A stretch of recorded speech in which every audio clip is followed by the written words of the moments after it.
Dennis Green on Iowa's Jazz Station with our two guests, or as we've been saying, the king and queen of KCCK's homecoming, Chad Eby and Ariel Pocock. It's the first time. Definitely the first time. That's the first time they've heard that. Yeah, But looking forward to a fabulous show on Saturday at the Coralville Center for the Performing Arts. It's our third homecoming, and for those who aren't familiar with what this event entails, what we do is we reach out to an Iowa artist, somebody who grew up around here and is now making a living as a jazz musician, educator, on the national scene, and invite them to come back for a concert. A lot of artists who grew up here, come back and do clinics and things like that, but don't get a chance to put on a concert and do their own thing. And Chad Eby grew up in Newhall, and we'll kind of go through your bio and stuff later, but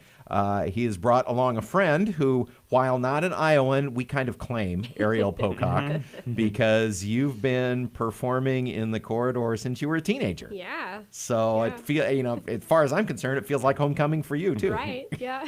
So glad to have you both here. Chad, let's start with you. Sure. Grew up in Benton County, Benton Community Schools. That's right. A Bobcat. The Bobcats, marching Bobcats. And so tell me about growing up, taking up the saxophone at a young age in rural Iowa, and getting bit by the jazz bug. Right. Well, I grew up listening to jazz. My parents had a record collection that I spent a lot of time with when I was a kid. My father and mother introduced me to Dave Brubeck and Stan Getz and Miles Davis, and and so that was my experience with when all my peers were listening to Motley Crue and Cyndi Lauper or whatever. I was doing that. So it seems like it was just sort of predestined, I guess. A student just asked me actually it was a student at Benton, asked me why I chose the saxophone, and I, without any sense of irony or corniness to it, I just said I feel like the saxophone chose me. It was always what I was drawn to. My father had been a saxophonist in the Army in the 1960s, and I still play his Mark VI tenor that he bought in Monticello in 1957. No kidding. Wow. Yeah. I'm one of the few people in my generation who has a Mark VI saxophone that they didn't have to pay for and know everywhere that it's been. So so I'm really lucky in that regard. My parents, my mother was actually a clarinetist as well when she was young. And so there was just a lot of music in our household. So it was sort of a given that I was going to play something. My brother was a clarinetist as well. He was 3 years older than me. So I started on clarinet, and really, really hated playing the clarinet. Just really hated it. Sorry, Mom. Sorry, Dad. I hated it so much that I almost quit band over it. And I just sort of remember my dad's, I told them that I was quitting band, which is, of course, the hubris of a middle schooler, saying, I'm quitting band. And that couldn't have gone over too well. Yeah, my dad was like, oh, really? You are, huh? And so that was clamped down right away. But then it was only maybe a short few weeks or a month or so later that they told me that they were going to finally let me play the saxophone. And my dad he'd always said, if you want to play the saxophone, that's fine, but you need to play the clarinet first because you need to be able to play clarinet, and it's harder. And, you were right. So, yeah, he was right. And, after a pretty extended hiatus from clarinet after I graduated from college, I'm back to playing it again fairly regularly now, and I enjoy it a little bit. He says grudgingly. I'm not very good at it anymore, but I still enjoy doing it. So, I had great teachers in the area. I had really high quality band instruction from Ron Howell and Paul Niebuhr, who were my middle school and high school band directors. And then I took private saxophone lessons classically for a couple of years from Bruce Western.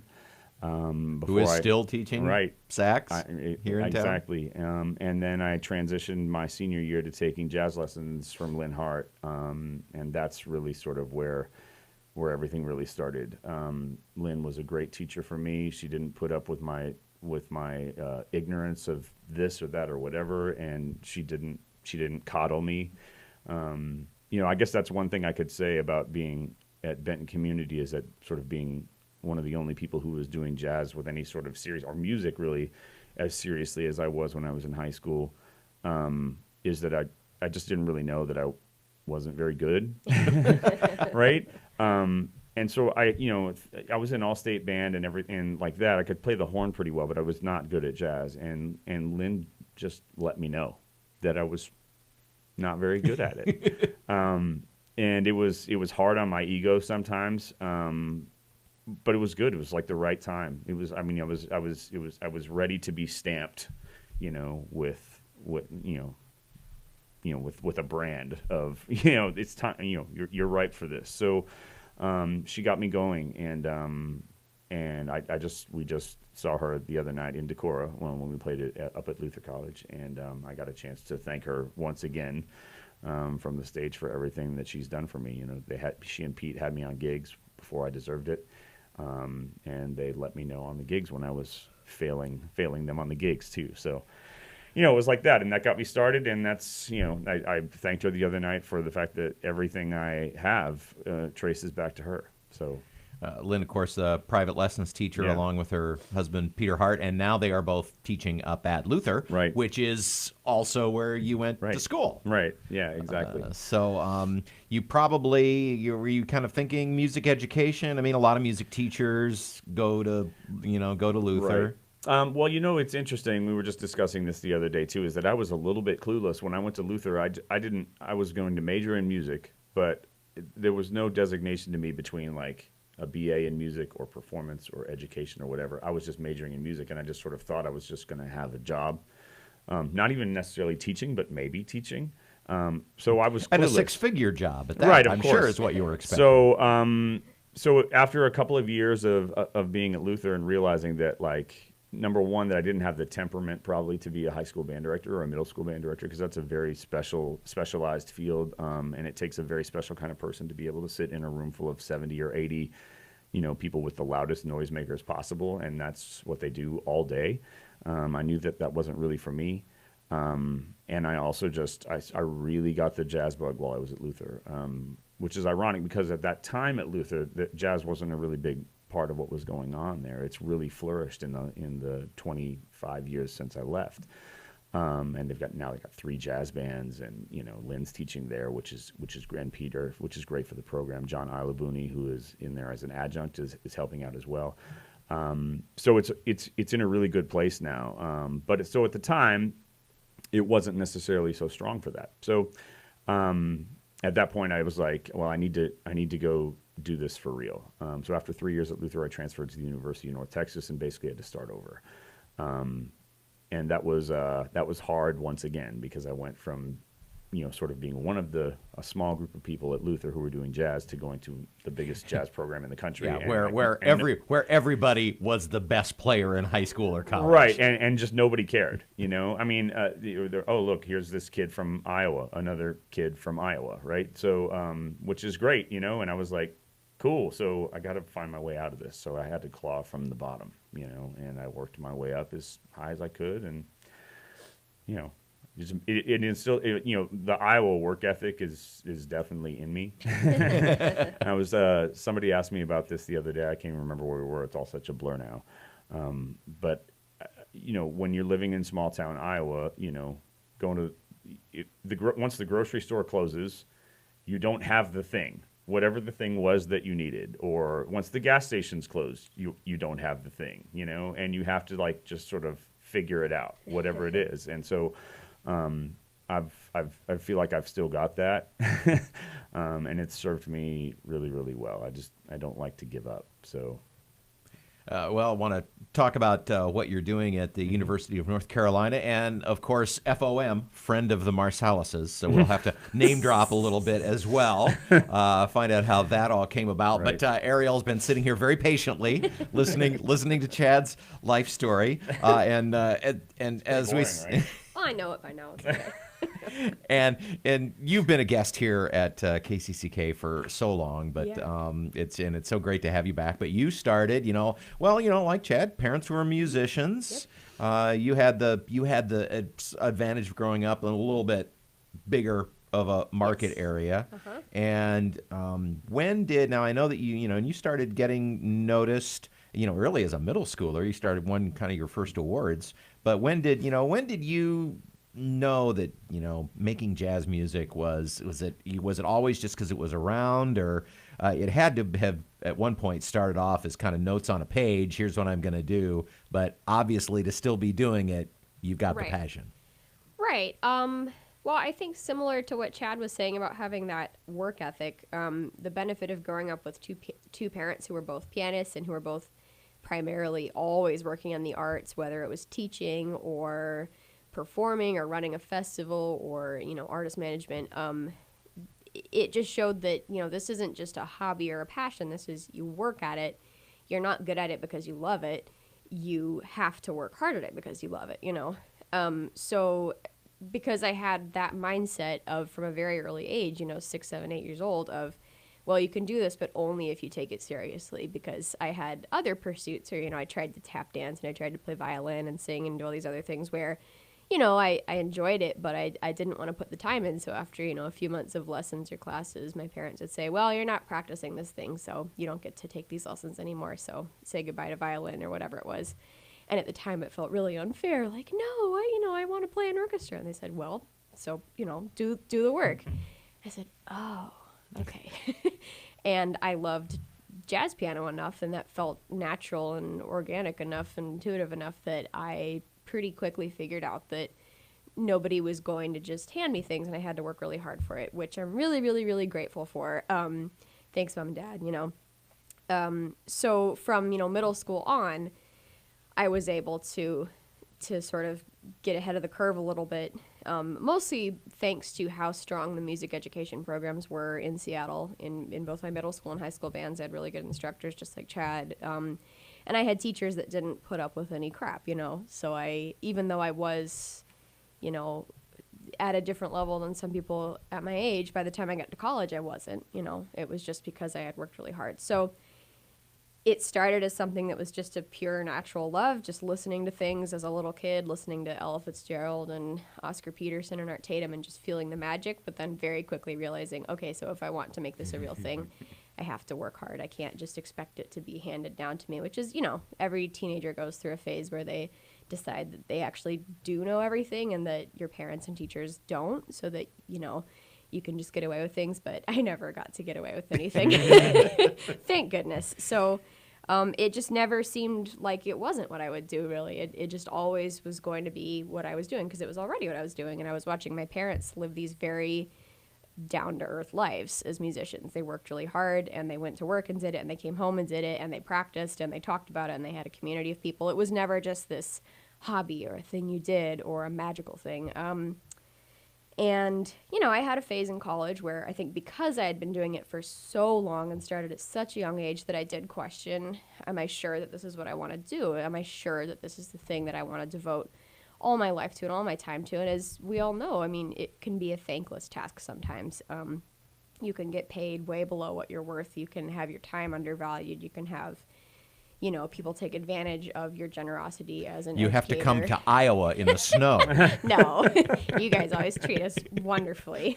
But, there can be real challenges. And as you turn into an actual adult with bills to pay and, things to do outside of just going to jazz band class in high school, I think most people have to really come to terms with whether they're willing to do the things that aren't just glamorous, and you are willing to give back to young people just the way that people give back to you. And I think once I got into more of the education side of it, particularly working at UNC Greensboro with Chad and our other colleagues there, that was when it really started to shift in my mind to no longer being, the little special pet kid that, everybody goes out of their way to help, to being like, okay, I need to switch my mindset and help other kids that are like me as that age, and be an adult about it and take it really seriously, and know that to make a meaningful career, at least for me, it's different for everyone, but I have to be on both the performing side and the teaching side.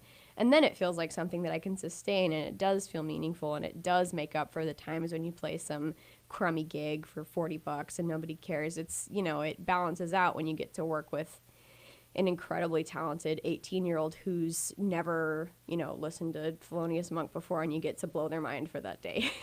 So it balances out. Talking with Chad Eby and Ariel Pocock, our guest artists for Homecoming, coming up Saturday at the Coralville Center for the Performing Arts. Tickets still available, by the way. Ariel, so you did start young, and a lot of people, some of them in this room, kind of made a big deal out of you when you were 15, 16 years old, and sometimes that can be a real tough transition. And, Yeah. and you alluded to that, Yeah. in what you just said. But then you don't get to be the wonderkind, the child prodigy Yeah. forever. At some point, you're either gonna burn out or you're going to be able to transition into doing this as an adult. Was Yeah. that difficult? Did you have Yeah. that point in time when that happened to you? Absolutely. It was difficult. And, it kind of messes with your head because you have to question whether you're doing this because everyone expects you to do it and because that's what your identity is, or whether it's something that you choose for yourself. And, earlier, about a year ago, I really, really, really was struggling with it, and I couldn't figure out at all what I wanted to do, and I wasn't happy with the way things were going, so I decided to just pick up and move to New York.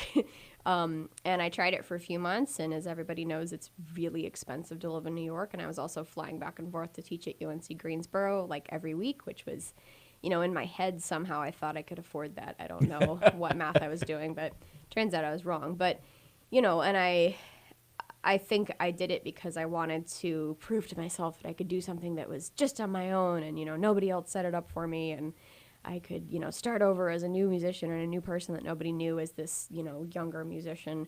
But it was really difficult, and a lot of the people that I met up there, it seemed like people were doing it for the wrong reasons, and there's a lot of ego happening, and there's a lot of competition in an unhealthy way where it really feels like people are just trying to knock each other out of the top spots. And when I was coming back and playing with people like Chad and people like our colleague Steve Haynes and other folks at UNC Greensboro, and also just traveling around and playing in other parts of the country, it made me realize how important being around that kind of energy was.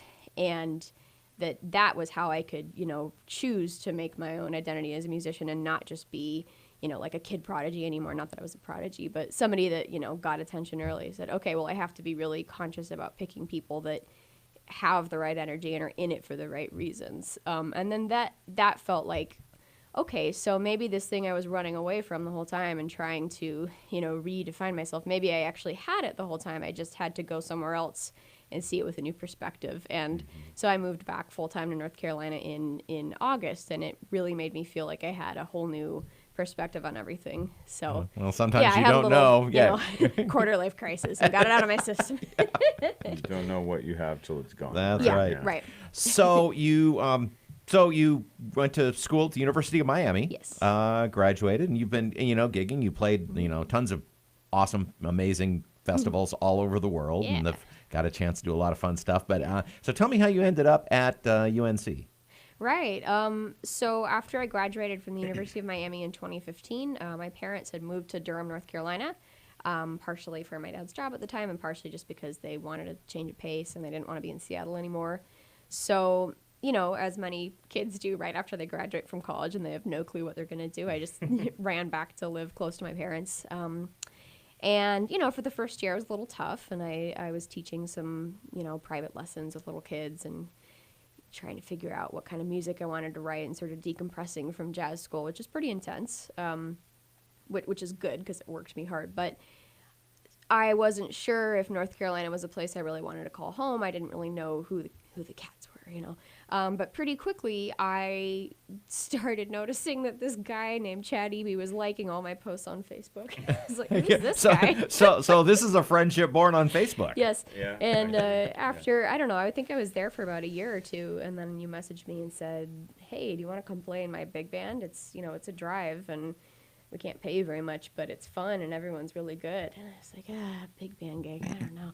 But no, so I took the bait, and I drove over to Greensboro and started playing in Chad's big band, the Piedmont Triad Jazz Orchestra, which he runs and does all the arrangements for, and just does all this extra work so we can have this really great little big band.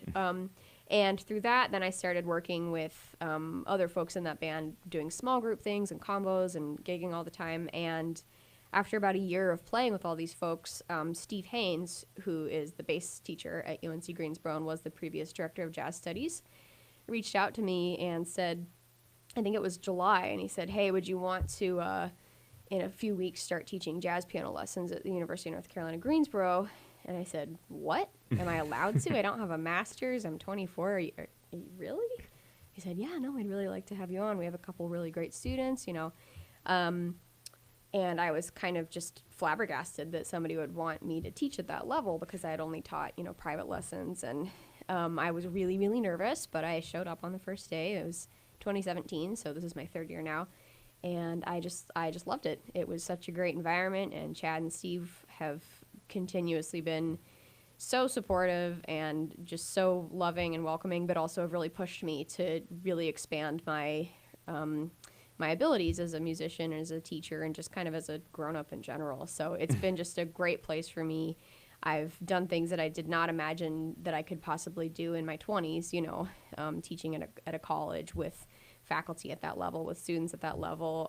We're going to go to France later this year and do a residency in Rennes. We write arrangements for the student groups. We get to work with just great guest artists. So it's just been such a delight. It's been a wonderful part of my life, and I'm really grateful for it. Well, I want to come back and talk about how you two, got together making your own music together. BFFs has been our CD of the month here in October. I think we were the first radio station in the world to play it. For sure, I'm pretty sure. Tell me a little bit about how the BFFs project came about. So, well, let's take a step back. So Chad, you obviously were familiar with Ariel because you started liking her posts on Facebook, but you'd heard her. You obviously knew who she was. When did you realize that she was just a hop skip away? Well, I mean, pretty much right away. I feel like I'm trying to remember. I feel like I initially heard about you because I think your dad had emailed our jazz piano teacher at the time, John That's right, Salmon, John. Yeah. to say, my daughter's just moved to the area. If anybody's looking, needs a pianist for things. I feel like it started there. And so then I was, okay, Facebook, because that's how you track people down these days. And I'd also looked you up on YouTube, and I was listening to recordings and stuff. And there's in the last several years. I guess Diana Krall's not the first one who did it, but there has sort of been there's been a little parade of people who are singing and playing piano at the same time along the way. Right. And I sort of feel like it's typically to varying degrees of successful, and sometimes it just doesn't come off. Easy to do, hard to do well. Right, yeah, exactly. Right. And so one of the first things that I noticed was, wow, she's doing both of these things and it just sounds so effortless, And there were live recordings. I wasn't necessarily, it was like you on stage at a festival or in a club or something. So I knew it wasn't like just recording magic where, we've been sort of tricked, into thinking you could do them both at the same time, that you really could. And I also knew that both of your parents were classically trained because I had read your bio or whatever, and that you had done classical piano. So what initially caused me to reach out to her to come join my big band was y'all remember that I did this suite of music based on Shel Silverstein's music, right? And so right about the time that I was here last time, I was on a sabbatical that semester, expanding that quartet music into big band music. And it was going to be very challenging, very daunting, the music was. We had just lost the piano player from our big band. He had moved to New York. He's a fantastic young piano player named Thomas Linger, who had just won you guys were in the competition together, actually. The American Jazz Pianist Competition. Right. Yeah. So Thomas had been in the band since its inception, and he just decided to move to New York, and I was panicking because I had written this big suite of music that required some pretty intricate piano playing, and not intricate, sensitive, and specific.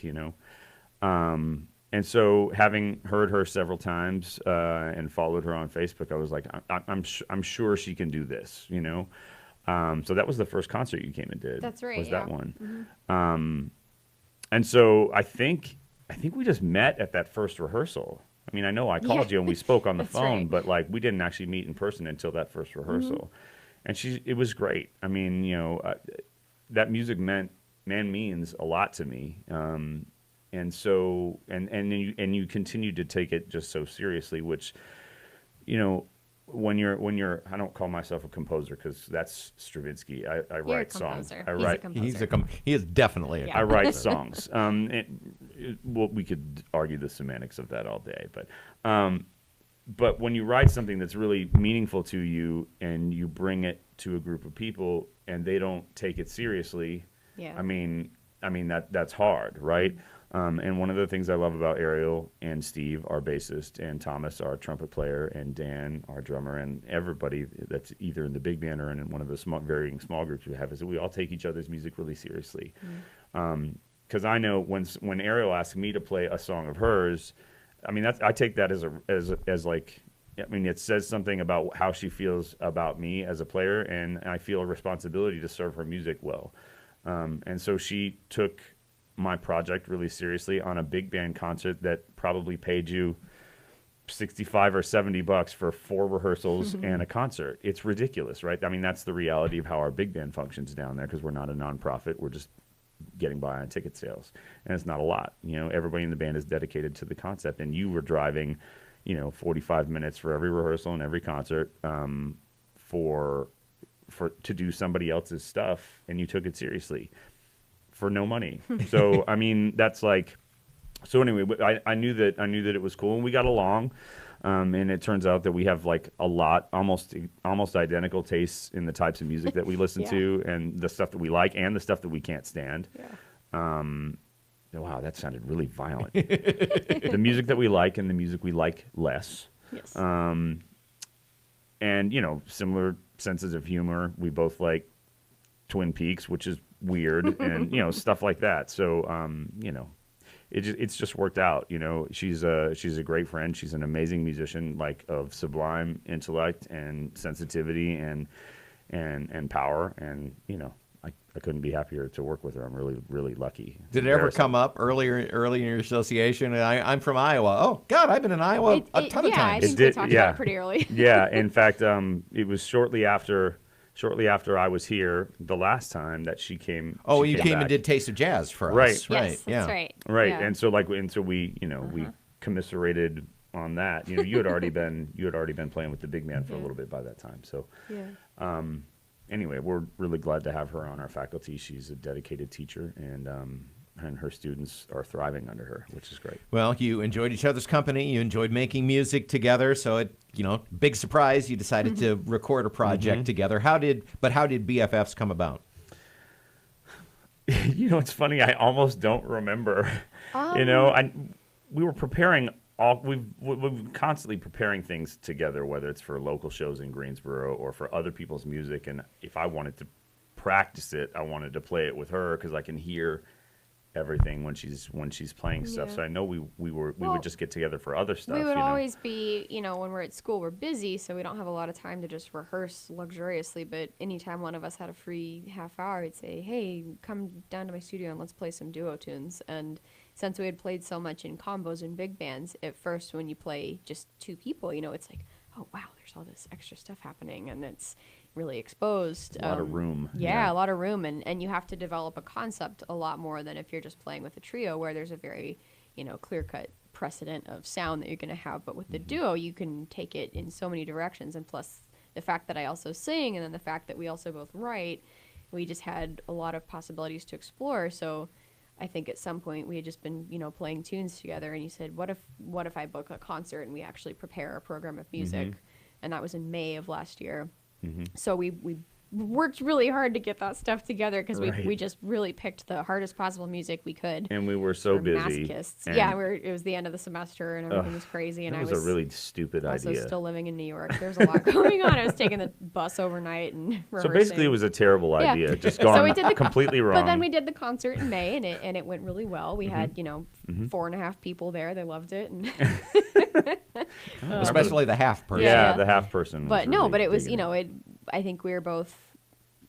it suddenly became something greater than the sum of its parts, because when you're rehearsing, it's hard to get a concept of the feel of all the music, because one thing, it's just, here, tune here, half an hour. But then doing that concert, it kind of took a life of its own, where it said, oh, okay, we have this kind of identity with our music, and it has this sound, and it has this vibe to it.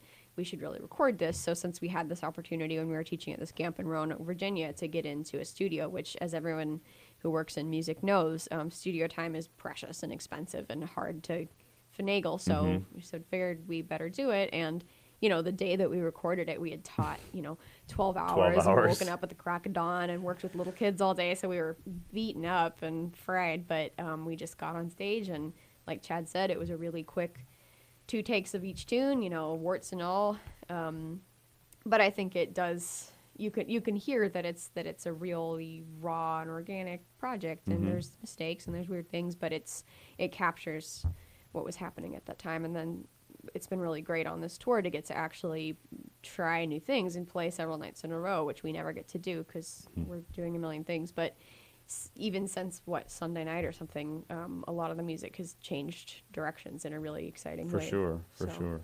And Ariel, I love her writing, and it's really fun to play over her songs. So and her writing gets better and better all the time. So that was one of the things when we were trying to just figure out what we were going to do. For me, I was like, I like this song that you do. I like this song that you do. I like this song that you do. And we just sort of had to figure out what was going to work in the context of the group. And then beyond that, we just had these other songs that were just hanging out there in the world that we were just like, we probably can't pull this off, can we? And then it was like, well, let's try it. And then it was like, whoa, I think we can do this. And it was stuff that no other people had covered or no duos had covered. Right, like the Miles Davis tune on the album is particularly a quirky one. It's from Fees to Kilimanjaro, which is Miles is maybe the album that Miles did that's been copied the least, or even because it's just the music is. And I've done 4 of those 5 songs now on either recording projects or whatever, because I find the music just so fascinating. I want to get inside it and figure it out. So anyway, it's just we're trying to what's a Wayne Shorter tune that nobody else does? Teru. It's beautiful, right? So let's do that one. I think the most fun thing for me on this project is that we haven't settled into anything on any of the tunes. Really, we don't have a set way. I mean, we play the melodies, about the same, but there's so much room for it to breathe and change every night. And we try things at different tempos, and we try things with. Rather than, okay, it's my solo, now it's Chad's solo. We sort of step all over each other, and it's really interactive in a way that I actually have never felt with another duo player, where you have to be more delegated into your roles. It really feels like a collaboration. Well, it's really exciting for us to be able to hear this, too, because, as you said, you've had a chance now to go on the road. This is what? You've had 4. This will be 5, right? Yes? I think so you flew in, went to Des Moines, right? Yep, to Drake. And then Drake. Then Luther. Last night you were in Madison. And what did we miss? And we played at Benton Community High School briefly on Wednesday morning. So we're getting the advantage of you rehearsing all week. We've had a running start now. Yeah, right. Well, really looking forward to this concert. Gonna hear your music from BFFs and other stuff as well. And we've got a group of high school musicians that you're going to clinic with today, and then let them show their stuff. So you teach kids at a camp all day. That's one experience. Your students that you have both privately and in class, that's another experience. But on these drive-by experiences where you got a couple hours, what are you trying to accomplish? That's a good question. Wow. Well, you're trying to get a song front to back that you can play on stage. Course, that's kind of the end project. Well, I can only speak for me in this regard, so I'll let Ariel answer her own way. But I feel like the process matters more sometimes than the product. And I think that, I use this in most of my teaching at any level. I do a lot when I work with all county or all state bands. We always do something that I teach them by ear during rehearsal. We assemble a head chart, sort of, in the tradition of the Count Basie band or something like that during rehearsal. And there will be portions of those things that will be sort of a sloppy mess because they hadn't practiced anything in advance because I didn't send them anything. I'm gonna scare the kids for thinking that they actually have written music for this show, because we only have 2 hours to work with, right? So, but I'm really big on let's learn this music as orally as possible, because that's the way the best music was passed on, you know. So I tend to start from that point, but then like sort of making it sort of a more macro thing. You know, I benefited as a teenager from older experienced musicians taking a chance on me and giving me an opportunity to do things wrong so I could eventually get it right, you know. And I learned the value of being mentored, sometimes by people who you only would see once or twice. You know, I had a lot of opportunities with that when I was younger, and even into my even into my 20s, you know, people took chances on me that I didn't feel like I had earned. Maybe I had, I don't know. And it just helped me to grow. So I feel it's like the teaching thing to me, it feels like a responsibility more than it feels like, I mean, it doesn't feel like a job to me. I mean, it feels like a job, of course, but I never sort of think of it as like, you know, I mean, when I say a responsibility, I don't mean like a burden that I'm carrying. I feel like it's like something that's noble and has paying it forward. That's Yeah, our job, is to pay exactly, it forward. yeah. Otherwise, you know, where does the music go? Right. If we don't take the time to shepherd it and make sure that the next generation, you know, loves it like we do. Right. Right. Anything to add to that, Ariel? Yeah, I completely agree with Chad on the idea that the mentorship aspect is so important, and I can trace to so many specific times when an older mentor that I only interacted with, you know, for an hour, you know, a day, made such a big impact on my own development and just my own confidence as a musician. You know, when you're a teenager and you're trying new things, it can be really terrifying and overwhelming, and to have somebody say that, you know, you deserve to be in that space playing that music, and you deserve to have somebody telling you that, you know, okay, here's your strengths, here's your weaknesses, and let's work on it.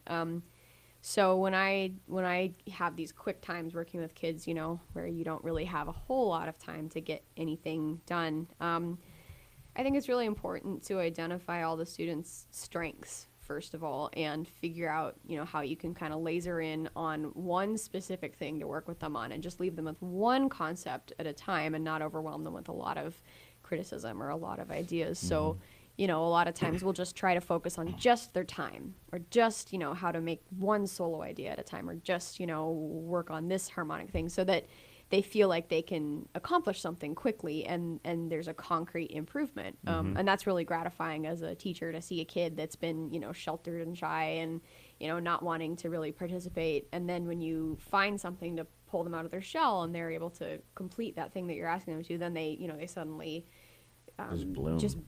Completely blossom. And then, you know, it transfers to the other kids in the group, and then they all kind of sit up a little straighter and want to work harder, which is great. But I think even more than that,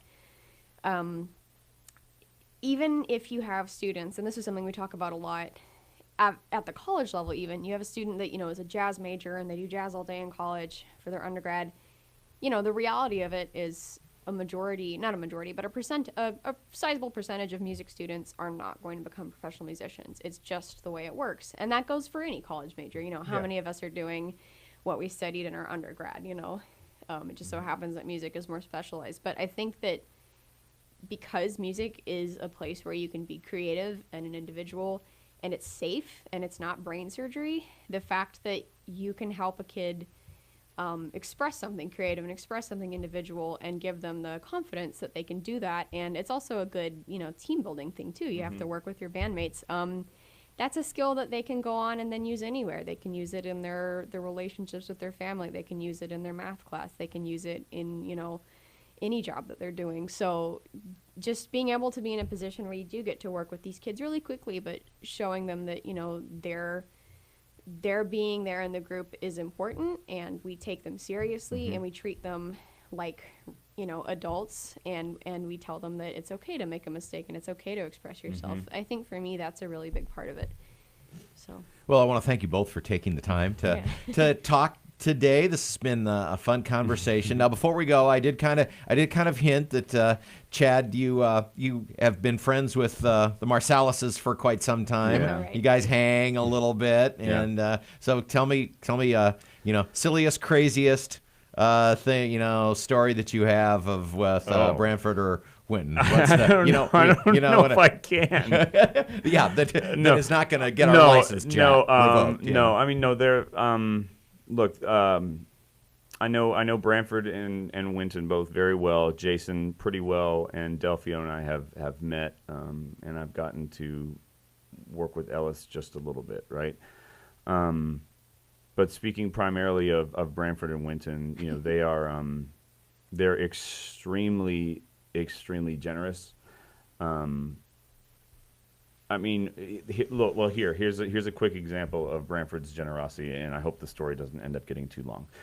Shortly after we moved to North Carolina in 2006, which, by the way, I didn't even know that job was open until Branford sent me the posting for it. So that's one way that he's tried to help me. But so we just moved into a new state, college teaching job, 2 small children, and my wife and I are both professional musicians. So you can imagine that our cars probably weren't very good, right? So on the way to North Carolina, the day we moved, my wife was in a car accident that totaled our car with her and both of our kids inside. I mean, it was very, very scary. Like, as I was driving the moving truck, they were at the airport picking up someone, and the car was totaled out. So we lost that car in the move. They were all fine. Everybody's fine. Sorry, it sounds like I was going to a tragic story. It was not tragic. But so then we're down a car, right? And we got to North Carolina, and the other car that we had was not particularly great. And I was still commuting back and forth to Columbus, Ohio to play with the big band that's led there by Byron Stripling. And so I went to a car shop to get my oil changed at 7 in the morning when I was leaving to go to Columbus one day. And the guy in the shop said, you can't drive this thing 60 miles, let alone 600 miles. And I had to be in Columbus in 7 hours or 8 hours or something like that. And it just so happened that as I was getting the oil change, my phone rang, and it was Branford. And he's like, hey, what's going on? And I said, well, I got to go to Columbus, and my car won't get there, and this is the only car that we have. And he said, well, I'm about to leave for Europe for 3 weeks. Can you get to Durham? And I was like, well, yeah. He said, you can just come take my car. So I drove to Durham, and I picked up his Saab, and I drove to Columbus, and he let me put 1,500 miles on his car. Then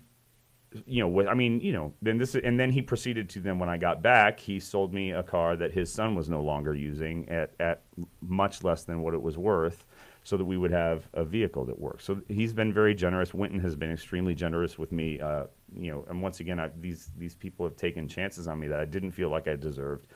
Winton brought me into the educational team at Jazz at Lincoln Center at a time that, I wasn't really doing a whole lot of things like that. I mean, I knew him prior to that, but he didn't necessarily know me as a teacher. He'd only sort of heard about it secondhand.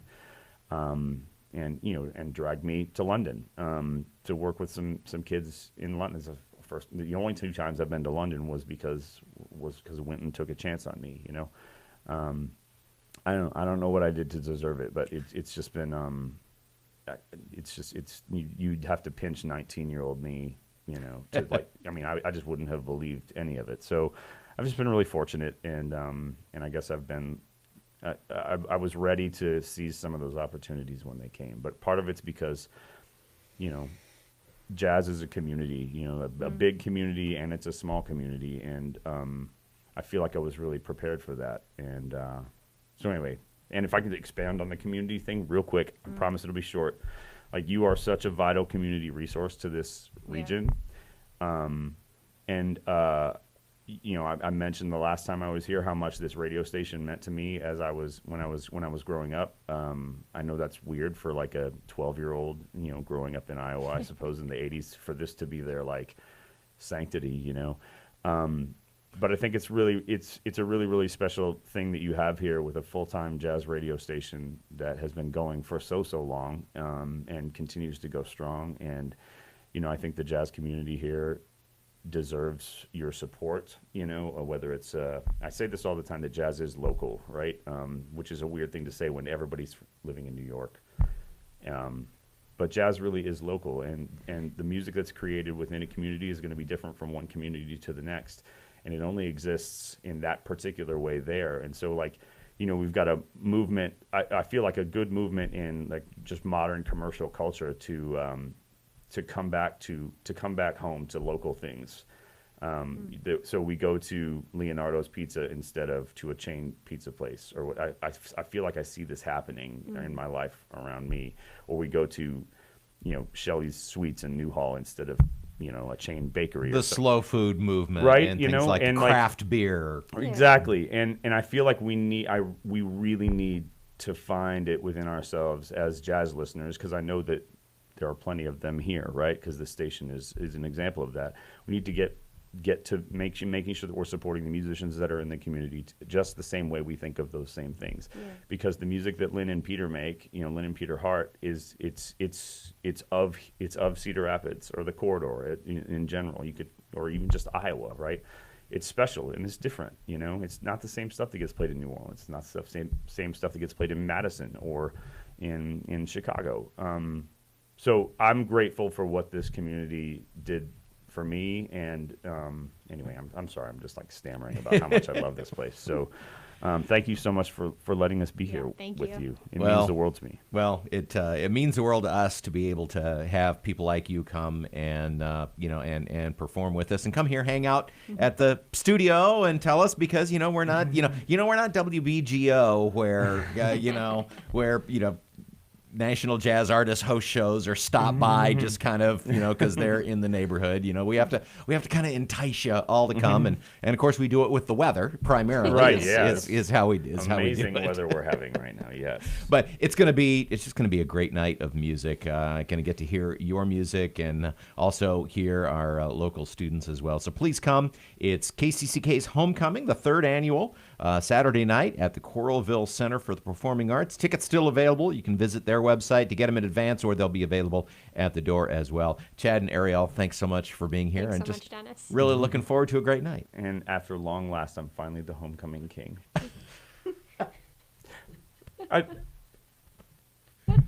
He wants to thank all the little people who made this possible.